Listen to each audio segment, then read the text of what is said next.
isn't basically the stablecoin strategy that you guys are executing the same that Telegram itself has done to communications? A lot of our users are in emerging markets, so assets such as payments innovation, such as stablecoins, represent potentially a great way for them to access savings, and having the ability to do it natively within the same kind of platform that you're using for many other things is a way to grow the interaction and kind of introduce this flywheel of how much time you're spending in the app and additional features that you are starting to use by staying within the app. Today I'm in London for the Money and Identity episode. I'm meeting Nikola. He is the head of payment in Ton, which is closely connected to the Telegram app, the app that has 1 billion users. He's heading payments, so of course that means stablecoins, and I want to understand from him how he sees that space and how Telegram is going to leverage Ton to get payments into the hands of 1 billion users.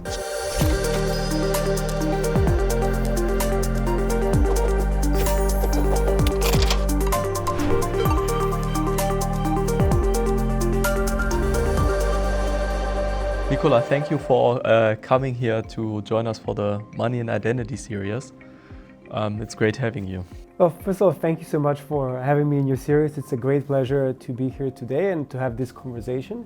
My first question is, what brought you from one of the biggest payment networks to probably one of the biggest communication and messaging apps? If I look at a lot has happened actually in the last kind of 5-6 years, and from my perspective, I joined Visa many years ago in the corporate strategy team, and I spent a couple of years learning the business, understanding what are the key kind of areas of growth, what are the exciting areas where I found interesting kind of new possibilities to explore. And from there, I joined the fintech team. And as you can imagine, within fintech team, we would cover all types of, at the time, neobanks were all the rage, but like very, very slowly we started to see crypto companies emerge. And my boss at the time, she asked me to look into this space as we were looking to, as Visa, to onboard a company called Coinbase on a corporate issuing product. So that's where the journey started professionally, I would say, like personally. When was that? This was like 2019, let's say. Okay, yeah. And obviously before that I was speculating and kind of trading different assets, but this is where my professional journey started, and I got really excited in the space. At the beginning it was, as you can imagine, mostly on and off ramp, understanding how can we improve the consumer experiences of purchasing these assets, and what are some of the ways they can get additional utility by attaching, let's say, a card credential that they can spend these assets. And fast forward a few years, I spent a lot of time working on early product initiatives, which were aimed at trying to solve some of the more, trying to look if the technology can be applied to solve some of the more challenging, I would say, continuous areas for improvement for a company like Visa, such as money movement, settlement times, and kind of additional products for banks in form of kind of tokenizing their assets. So from there, I decided that I wanted to go in a different direction, and I wanted to go and work directly in the crypto industry. And there was this fantastic opportunity to join a company where, like, number one, I would say, moving from a very large corporate to a slightly smaller place is always going to lead to faster decision times and ability to execute in a different way, which is what was really exciting for me to try and kind of change in the way my day-to-day looks like. And also, like, having the opportunity to work at this amazing messaging platform and associated kind of blockchain infrastructure for it, where you're looking to solve problems for potentially 1 billion monthly active users, is something which was really attractive to me. And finally, it was in a fantastic team that I wanted to join, and 3 months later, I feel like it was the best decision ever made. So funny enough, before, when you went from Visa to Ton, before you had trillions of transactions, now you have 1 billion of people, kind of went from transactions to people while being in payments. Why is that? Is that a reflection of a larger shift that's going on? That's a great question. I actually think that, don't quote me this, but there was something like 240 billion transactions per year at Visa, so not quite in trillions, but getting there. And I think there is definitely we are coming at an inflection point, and it's interesting to see if some of the ways that consumers are spending their time today, and I always used to call it personally like your kind of screen time. So you probably spend a lot of time during your day looking at certain types of apps in your phone, right? Maybe it's YouTube, maybe it's crypto trading, maybe it's news. But all of us today are spending a lot of our time on our devices. And seeing if there is ways to convert those behaviors into doing more activities on those devices is the kind of $1 million question of who is going to be the first kind of team to make a successful super app, right? Which will be servicing your payment needs, your financial needs, maybe your travel needs. Potentially it will use the technologies we have today. Maybe it will utilize some of the technologies which are being built, like AI agents, to give tasks such as, go and book me a holiday for like £500 within 2-hour flight and without visa requirements. But it's definitely a shift, and there is I would say, greater competition today than what we had 10 years ago in terms of how many different players are trying to go at fighting for consumer time and consumer share of effectively payment volume. So now you hold a CFA, which is in finance in London. If you ask people, they would probably know what this is. In crypto, maybe there are quite a good swath of people that don't know. And the question is, like, if you're looking at traditional finance, what are the things that actually work well that we in the stablecoin or OpenFi, however you want to call it, economy, could learn from? Yeah, well, today, if you look at a lot of the traditional finance companies that you think are the pillars of existing system and kind of the core infrastructure, if you want it, for payments and money movement, at one point in time, all of them used to be payment innovations. So if you look at 1960s and 70s, Visa and MasterCard were payment innovations, which worked very differently and for different systems. If you look at, like, let's say, late 90s, early 2000s, companies like PayPal were representing payment innovation. And you can argue that, 10, 15 years ago, companies like Stripe were representing payments innovation. So the way I see the space is blockchain and digital assets represent a payments innovation, as do stablecoins. We probably are not quite there yet in identifying the killer use for stablecoins. You can argue that stablecoins could be or are the killer use app for crypto, but we haven't identified necessarily what's the best way to deploy them and what's the problem that they are best positioned to solve for maybe some of the existing kind of users and their pay points, or maybe some of the future kind of use cases that haven't been developed yet.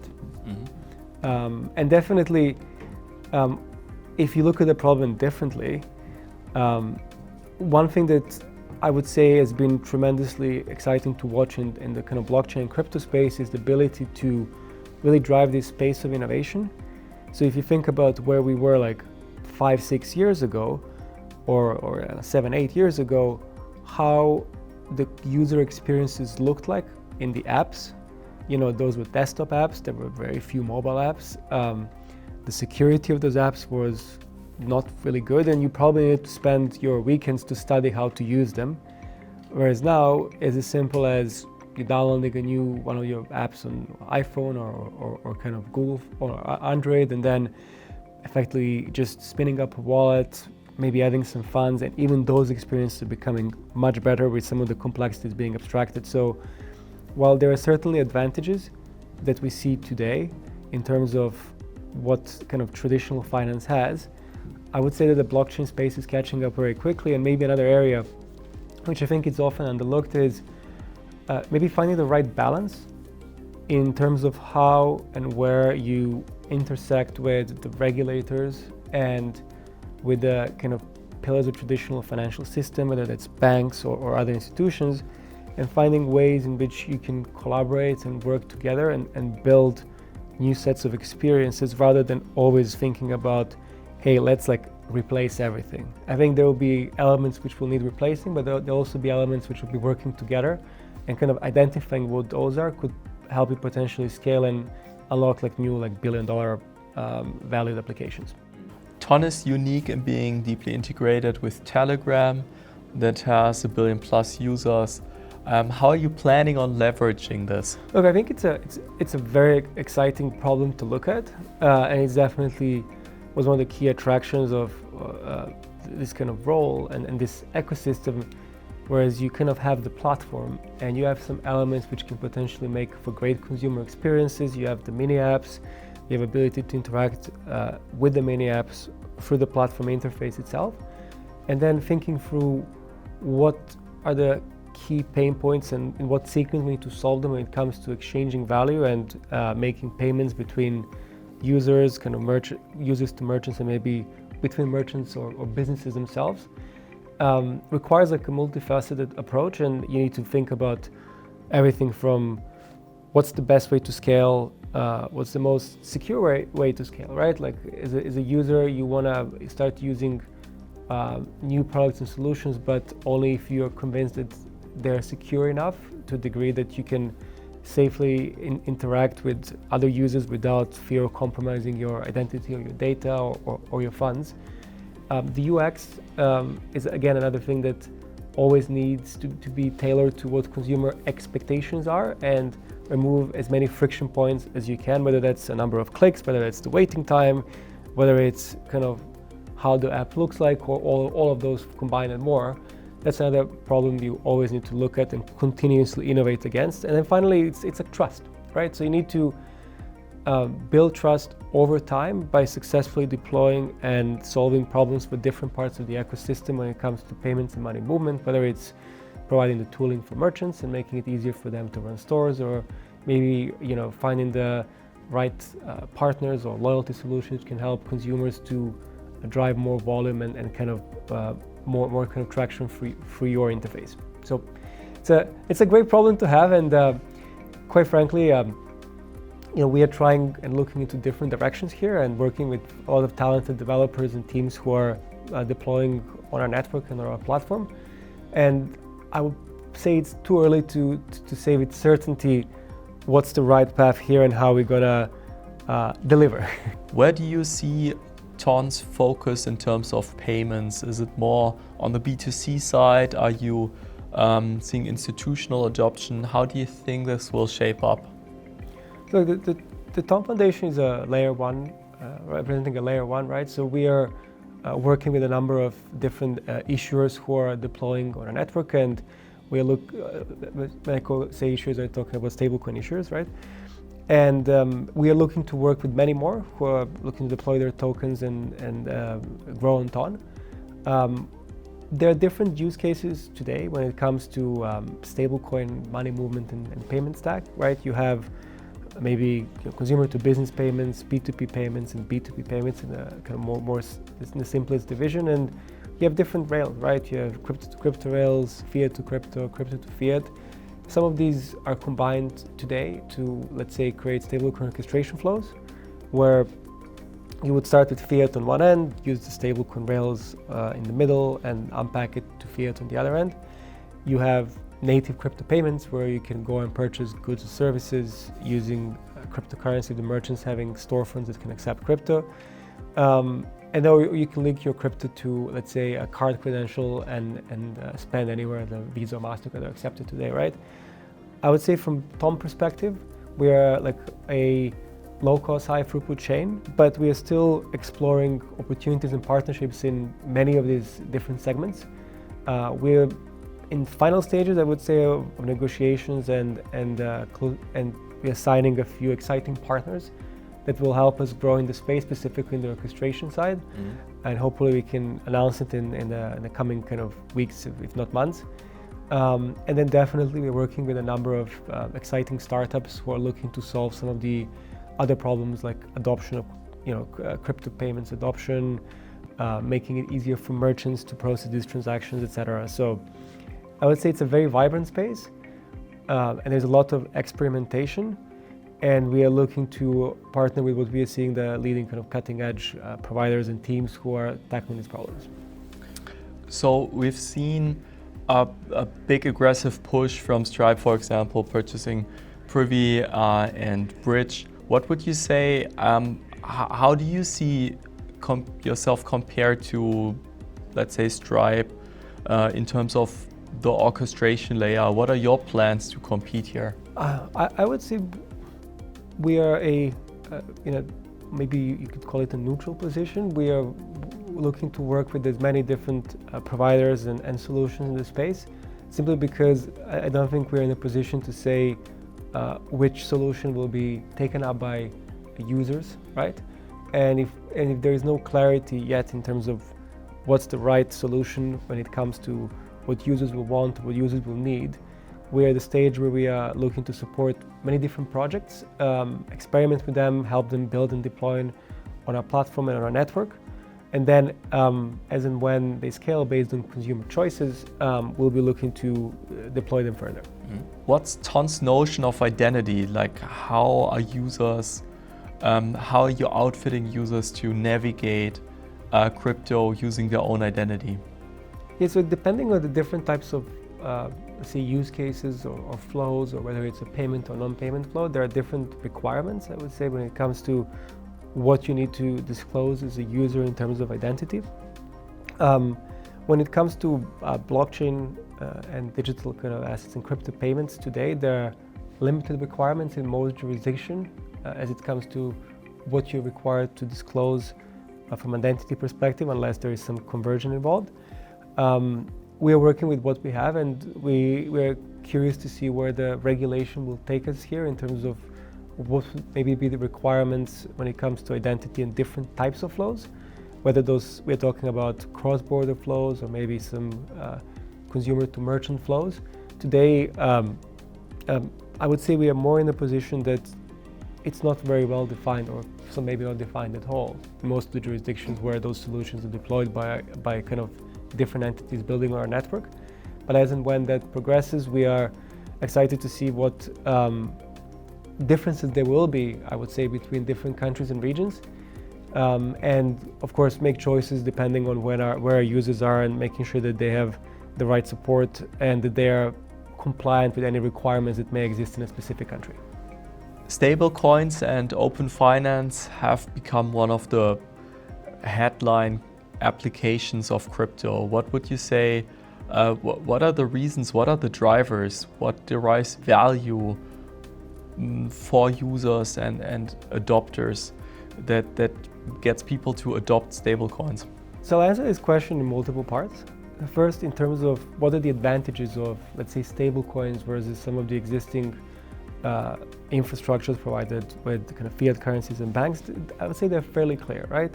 You have ability to have higher degree of efficiency as it comes to the cost, the time, and potentially the programmability of how funds are moving and kind of how settlement is conducted today.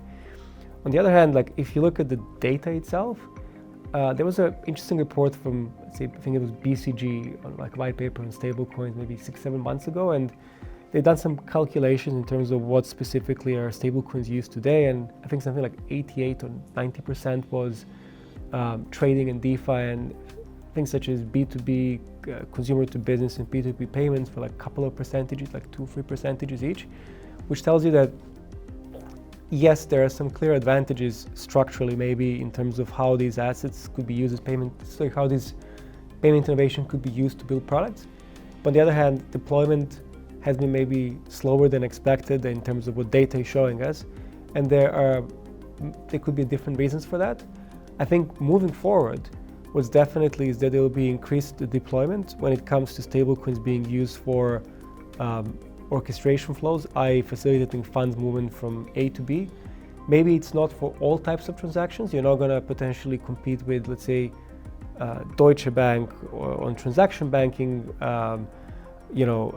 business for German heavy industry, right? But you will be maybe competing with like a smaller producer which has 4, 5, 10, 20, 50,000, 100,000 euros funds that needs to go from, let's say, Europe to Brazil or between Chile and Thailand, and they're having an alternative to existing transaction banking system and servicing it at a lower cost is actually what the entrepreneurs and kind of fintech sector has been doing for decades.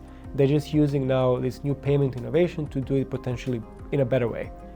That's, I would say, one area where we're definitely going to see bigger adoption moving forward. I think it's predicated on whether there will be any punitive regulatory overlay which will prevent some of these flows. As in most of these countries, there is today limited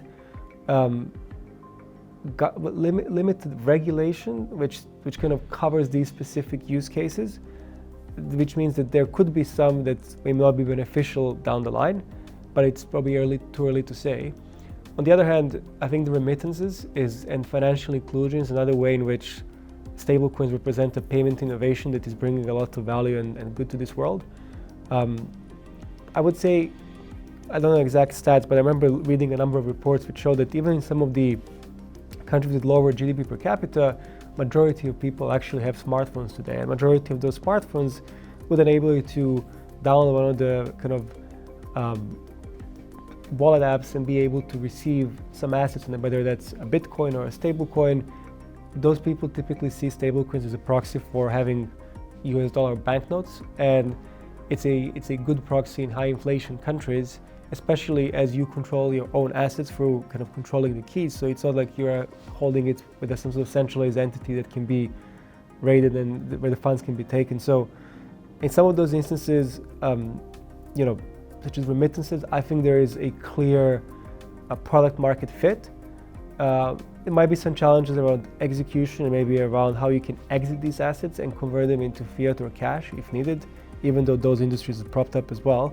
But that's definitely the second use case where I think we're going to start seeing real deployment, and we are seeing real deployment already, and we're going to see even further growth in the next couple of years. Stable coins are usually heralded as these enablers for developing economies. What's TON's role in enabling those types of people to interact in an international financial ecosystem? So from a Telegram platform perspective, having TON blockchains are just another option to deploy how users can interact with each other, exchange value at scale, and interact with mini apps. So having the ability to introduce scalable, compliant ways of utilizing this technology and these assets to make payments, to interact with mini apps, to interact with each other as a user is incredibly important, and part of the kind of challenge of how we can find the right way to deploy and kind of deploy in the right sequence different type of products and solutions can help us grow the overall engagement that users will have and that they are having with our platform. Isn't basically the stablecoin strategy that you guys are executing the same that Telegram itself has done through communications? Lifting the veil of the locality of communication, but now doing that for money? You can look at it in different ways. I would say a lot of our users are in emerging markets, so assets such as payments innovation, such as stablecoins, represent potentially a great way for them to access savings, and having the ability to do it natively within the same kind of platform that you're using for many other things is kind of a way to grow the interaction and kind of introduce this flywheel of how much time you're spending in the app and additional features that you are starting to use by staying within the app. It's too early to say to what extent this will succeed in different countries and regions, because there are some local preferences or user behaviors which are not as easy to kind of change as you may think from from outside in perspective. Yeah, interesting. When you think of TON and its integration into Telegram, and of course you have a focus on payments, but is there something beyond payments that makes you excited? Absolutely. So there is a lot of amazing projects which are currently deploying on TON. Let's say in the DeFi space, that's TONFi and DDust, and there are many others. I'm sure if you spoke with our DeFi lead, he would be all over telling you about 20 other projects that they're deploying. I think gaming is another area where we are seeing a lot of traction and investing a lot of time and effort to create really incredible user journeys and experiences.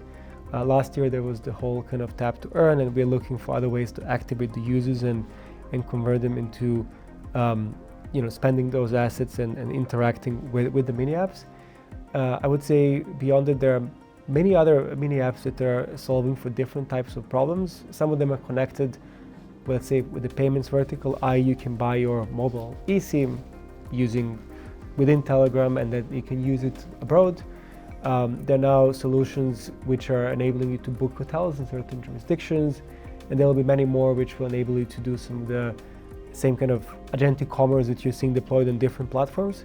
So it's really exciting. There are no limitations really in what you can deploy and what can be tested on the platform, and that and the global kind of instant reach makes it a really interesting place to kind of incubate and try new solutions. Mm. If you were forced to have a crystal ball and to come up with a vision how the stablecoin economy would have developed, also in a time frame of 3 to 5 years, what would you say? What can we expect? Oh, that's a really good question. I would say when it comes to future of money, an area where I have to say I started following it this year only is the area of kind of AI agentic commerce. And effectively, in my mind, it's kind of looking at different ways in which you cut out a middleman from certain type of actions or commands, i.e. I need to rebuild my garden, buy plants, buy pots, etc. Instead of hiring like a landscaping agency and a team, you can maybe go to an AI agent and give him orders to find you the 5-star or 4.8 stars and above rated, teams which can deliver this in your area, like the different types of colors for the pots and pans, with different prices and deliveries to your area for a certain amount of funds. And there is really no limitations here in terms of what you can actually build as products, right? So how you solve this, whether that's solvable with existing technologies, and whether some of it lend better to blockchain and stablecoins. For me, like the whole area of micropayments, you can't really service that well with the traditional card or any of the kind of alternative payment method rails. This is where blockchains and stablecoins will really shine. And having some of those solutions deployed, maybe if you are paying some microtransactions on an ongoing basis, potentially could be a way for having that kind of intersection happen. And it's an earlier technology than blockchain and crypto, so a lot of unanswered questions. What is the security here? How do you prevent abuse? What about you didn't know the AI misbehave? How do you get your money? But it's like there's a lot of open questions, but it's definitely something which is incredibly exciting and also scary to a certain degree. I still remember when I was a kid, you were using cash, right?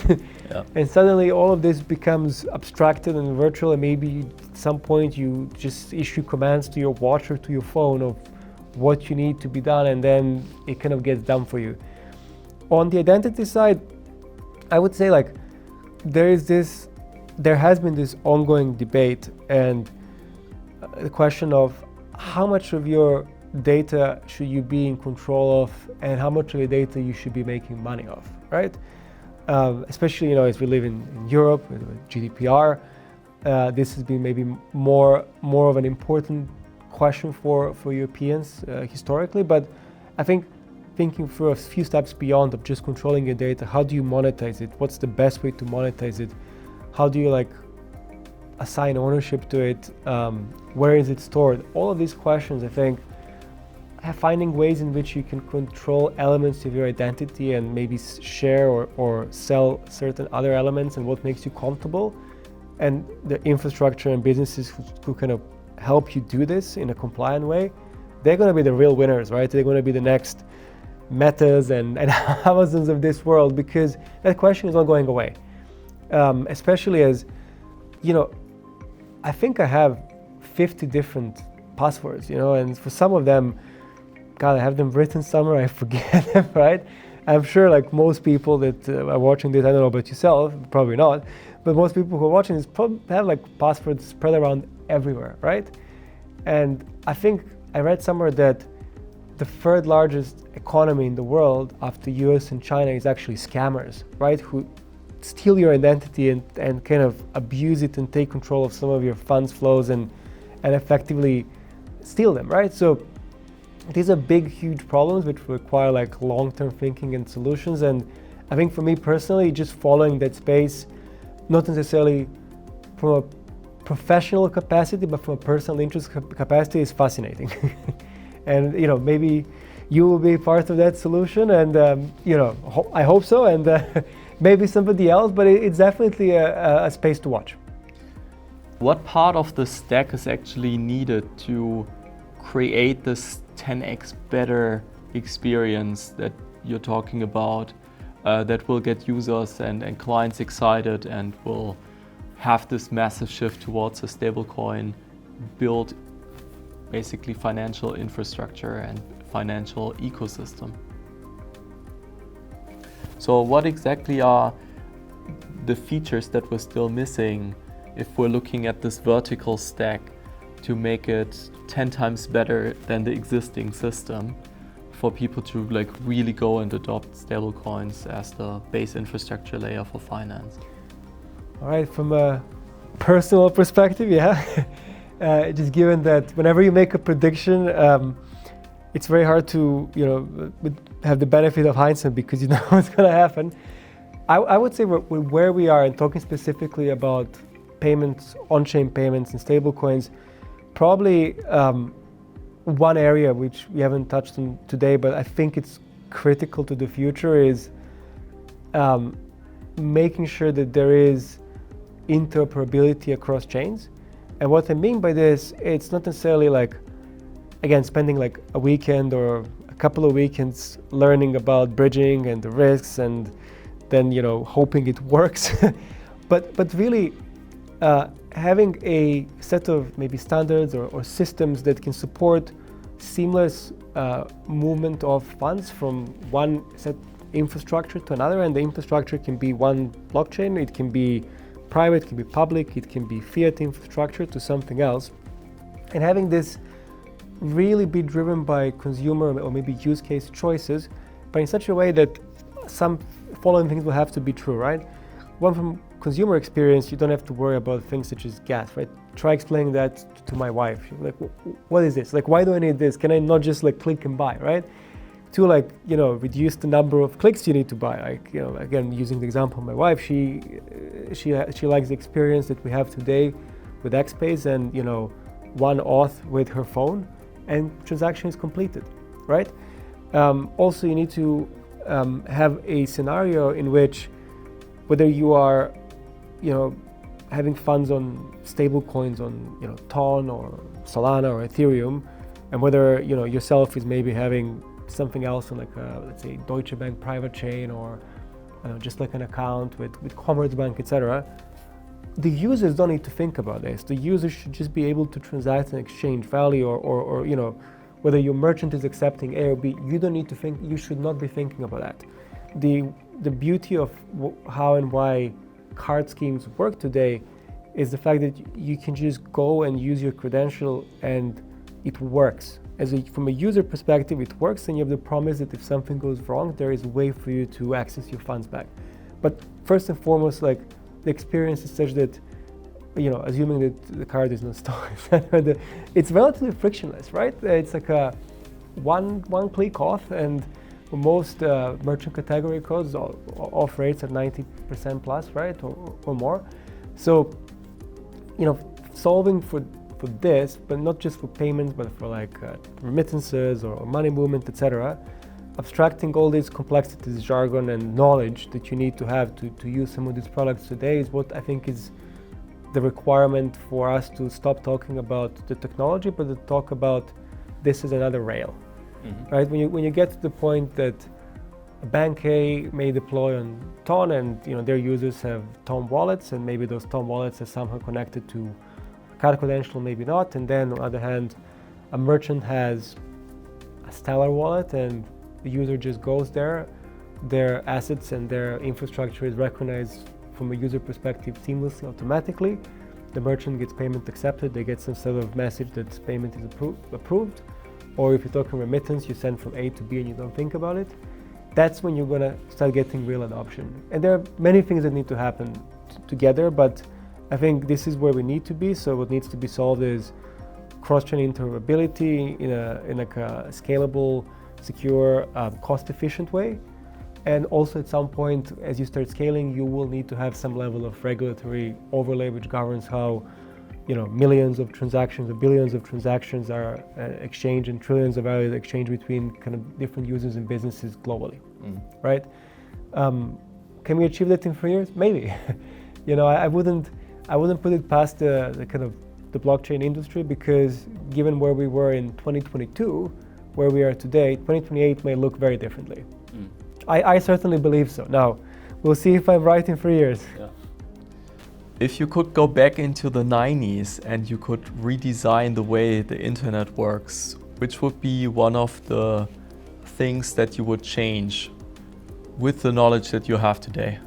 So I was a kid in the early 90s, and I would probably complain about the speed, the fact that when your parents or your siblings pick up the phone, the loading of the page stops, and then you're waiting for 20 minutes for something to load, it just breaks. That aside, if I think about how but I'm not an architecture person, right, or I'm not a dev guy, but from a perspective of the role that I do and the kind of work I've been doing previously, if there was an easier way to associate your identity somehow with your IP address or kind of know more about you, that would have made deployment of maybe different payment systems and solutions cheaper, and maybe made the competition broader than it is. Because today, to kind of run some of these systems, the overheads are enormous, right? So like startups can't really access them unless you're really well funded. And therefore the competition and kind of the cost to the competition is kind of smaller, and the cost to the user is greater. So maybe that, and also I guess another thing as you think about the internet is again the ability to having the architecture maybe to exchange data faster.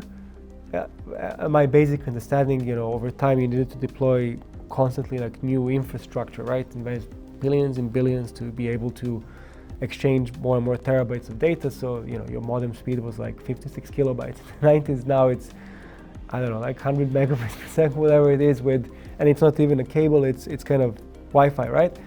And I think that those jumps took quite significant investment. So if there was a way to make those investments and kind of jumps smaller, as in jumps bigger but investments smaller, maybe that would be like a good challenge to have for those early architects of the internet. Yeah, awesome. Thanks so much for your time. No, a pleasure, and hope to see you again. Yeah.